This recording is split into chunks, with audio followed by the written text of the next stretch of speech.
All right, we made it to the last section for the chapter, so that means we're going to tie a lot of skills together here. It's going to be about inverse functions. So let's just dive in. We've got a couple functions here, f of x and g of x. And I want to show that they are inverses, and I'm going to do it a few different ways. I'm going to do graphing, I'm going to do a table, and eventually I'm going to do it by algebra. So the first way is to look at graphing. Let's maybe start with g of x first. Looks like it's a little bit easier to use. Intercept's going to be a 5, slope's going to be a 3.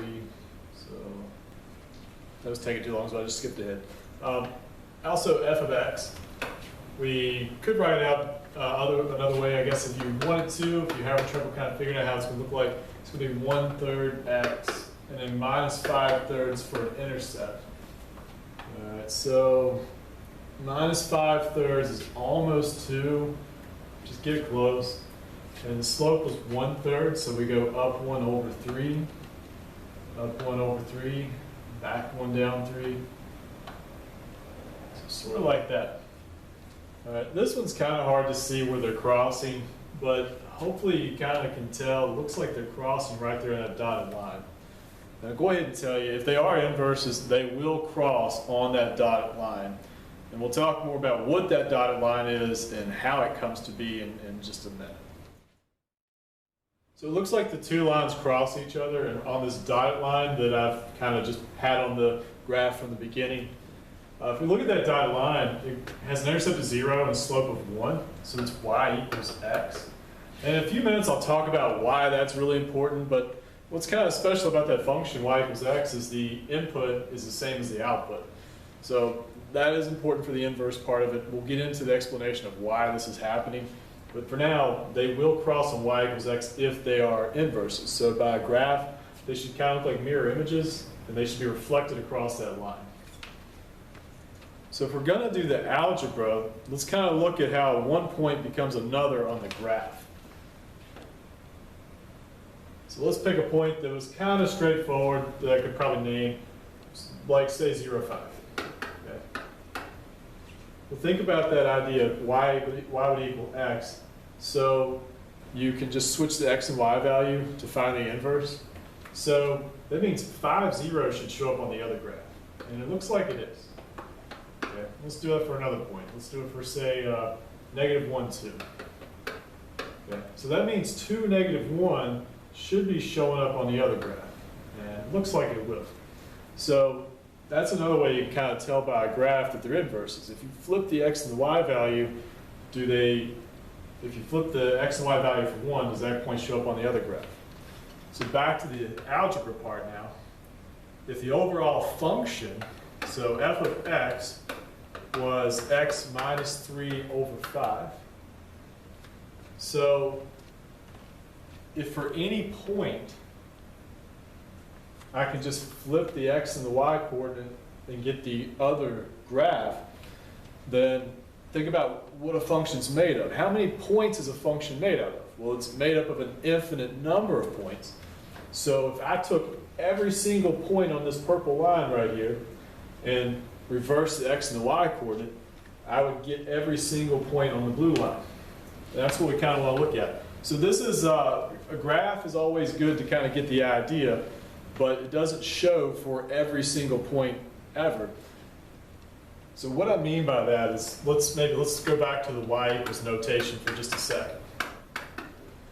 And again, if this is the function I'm starting with, if I switch the x and the y coordinates, then I should be able to produce the inverse function. So let's do that first. Let's switch the x and the y coordinates. So x equals y minus 3 over 5. Okay. And then let's solve it for y so that we get the new function. So multiply by 5 on both sides. And 5x would equal y minus 3. So 5x plus 3 would be y.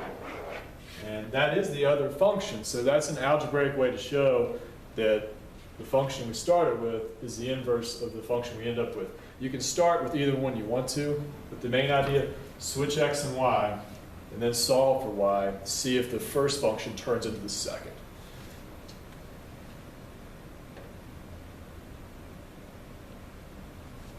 The last way is to make a table. All right.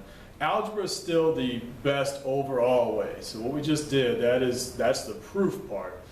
This is another good way, like a graph, to kind of get you started, see if you're in the right direction.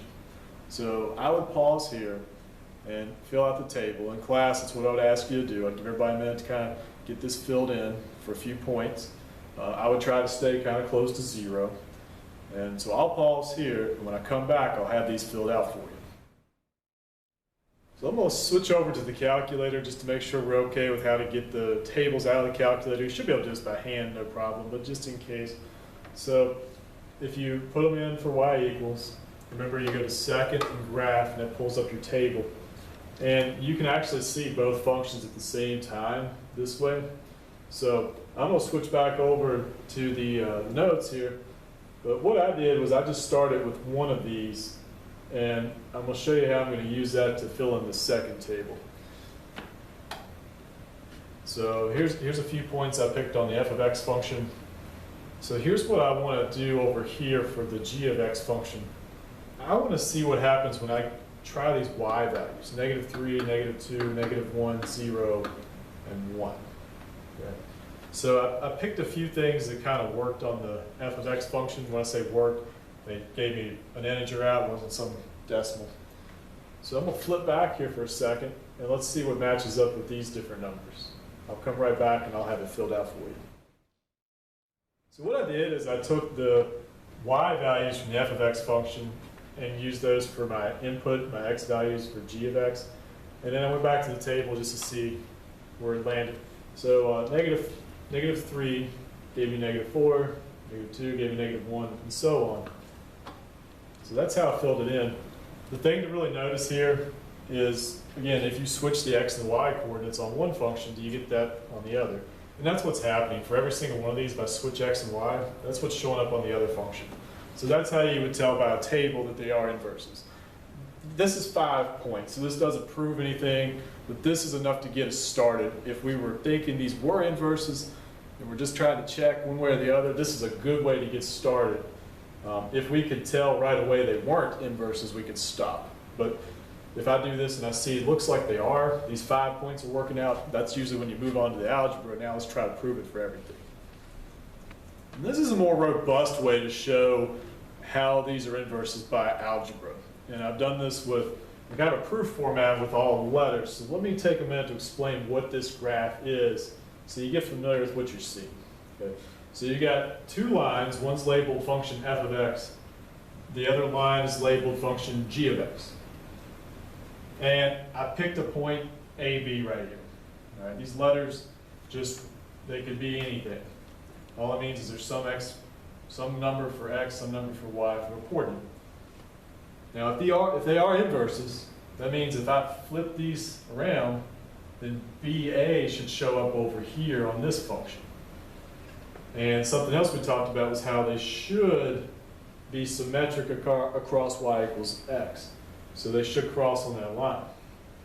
So something else I put in here, that point where they cross, whatever the x coordinate is, the y coordinate will be exactly the same. Because any point on that line y equals x, if you've never thought about that, just kind of graph a few, the x and y coordinate is always the same because the y equals the x. So those are some properties we should see happen.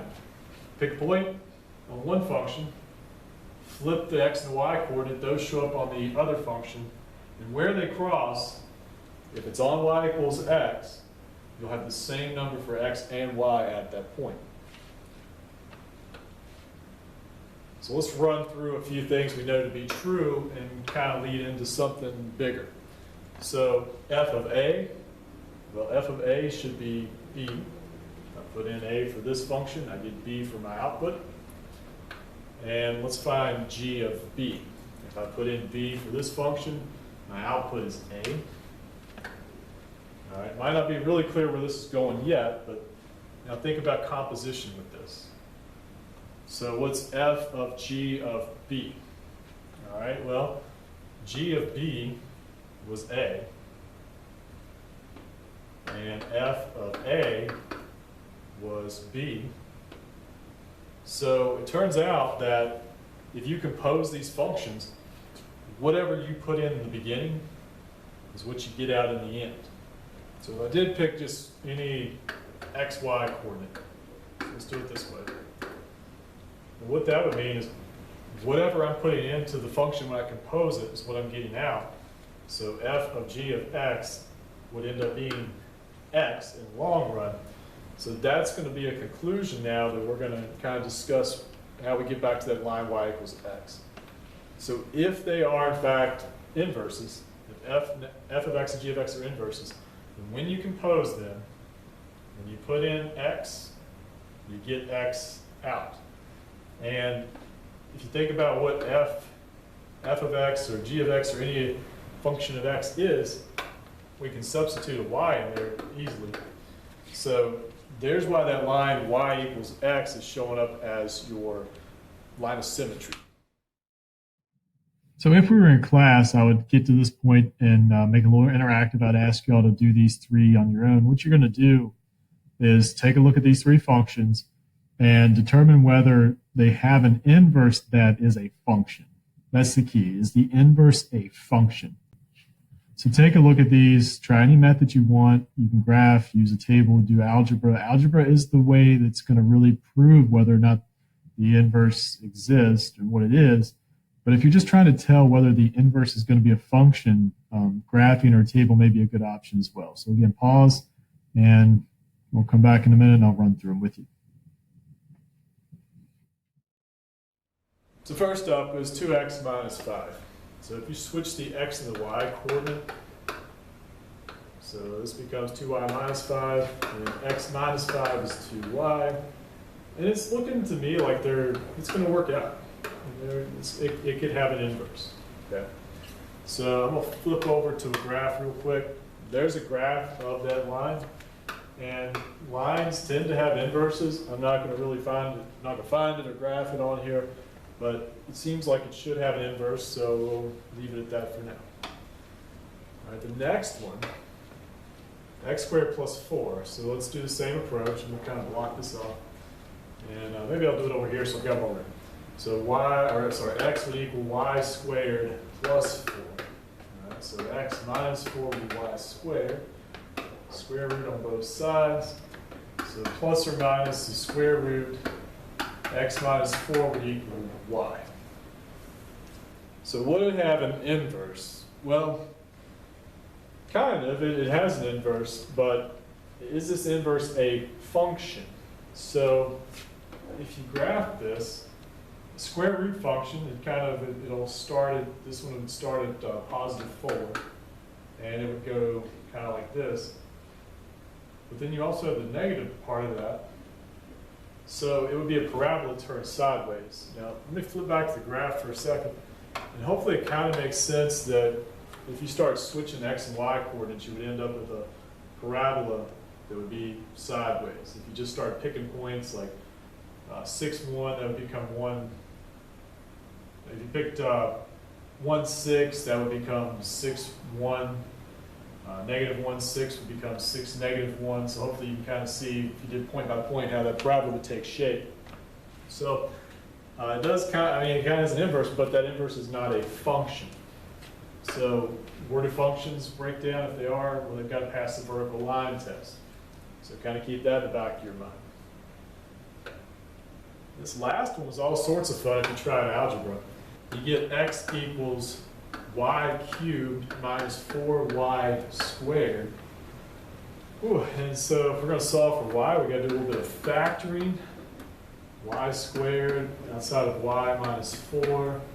And pretty soon you start working yourself in circles. Finding an inverse for this thing is not going to be a very easy task.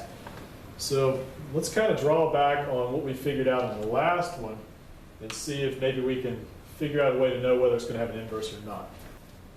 So here's the graph, and even if I just start trying to take points and switch them around and see where they would end up on the inverse graph, this still gets kind of tricky. It's going to be sort of a shape that sort of kind of goes around like that, kind of this thing turned on its side. So I'd like to have an easy way to be able to just glance at this thing and know whether or not the inverse is going to be a function. So let's kind of run back to that last one for a second. Well, this was a parabola, and when it got turned sideways, it doesn't pass vertical line test. So a vertical line is in the form x equals some number, n. So vertical line, maybe x equals 5 would be kind of where this one would break down, because there's a sideways parabola. So point is, if you're switching the x and the y coordinates to create inverses, then the switched version of a vertical line would be a horizontal line, which is kind of pretty good. So if a function has to pass a vertical line test, then to see if the original, so if a function has to pass the vertical line test, a test we can use for inverses is to see if they can pass a horizontal line test, because then when everything is turned sideways, then they would, if they can have an inverse, they would pass that vertical line test. So I'm going to kind of cheat on this last one. That's what you want to look for, because if we turn this thing sideways, something like that, it's not going to pass vertical line test. This function as is not passing the horizontal line test. So its inverse is not going to be a function. We'll have to break it into pieces and make a piecewise out of it to make it a function. I'm not going to get into that right now, but that is what will have to happen. So what test determines whether we have a function? Well, that's your vertical line test. Okay, so the way that translates, if we want to figure out whether a function's inverse will be a function, well, vertical line, if you switch x and y, we're going to call it the horizontal line test. Now, the horizontal line test leads into a new idea called one-to-one. This is probably brand new. I don't think you've seen this idea anywhere else. So here's a definition for you. Probably pause here if you're jotting down notes, get this written down.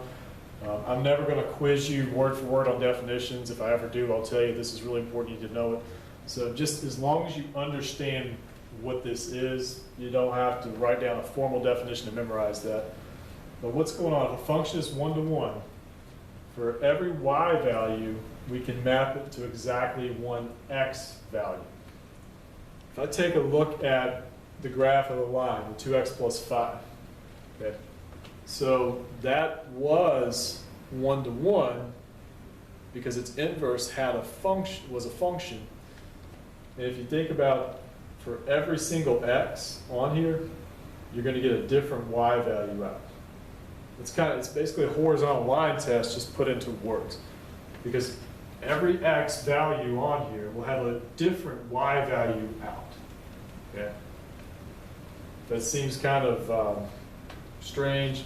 I think going with the parabola might make it clear up a little bit. Seeing where it breaks down might make it simpler. So let me give you a place where this breaks down. The parabola we just did. Well, we've got 1, 5 as a point on there, and negative 1, 5 is another point. Okay, so remember, one-to-one means for every x value they map to exactly one y value. Well, we've got two x values, 1 and negative 1, that map to the same y value of 5. That's where this is not going to be one-to-one. So where a function, you can't repeat x values. To be one-to-one, you can't repeat y values. So it's sort of the same test as a function test, just in terms of y now. And there's a lot of places this breaks down. There's a lot of x values you can try where you get a y value you've already had before. And that's what it means to be one-to-one. So just a couple more examples to wrap it up, just to make sure you get the idea. X squared is pretty similar to the parabola we just did. Same idea. This is not going to be one-to-one because there's a lot of y values that are repeated. You get two different x values that map to the same y. So that's not one-to-one. X cubed, well, let's see. If I try different x values, for the most part, I'm getting a totally new y value as I go out through here. Now in the middle, let's see, are we getting any repeated y values? Well, 0, 0 is on there, then As we go to the left on the x, the y's are getting smaller and smaller. If we go to the right, as x gets bigger, the y values are going up slowly. So it's 1-to-1, because every x value you could ever pick will have a different y value as an output.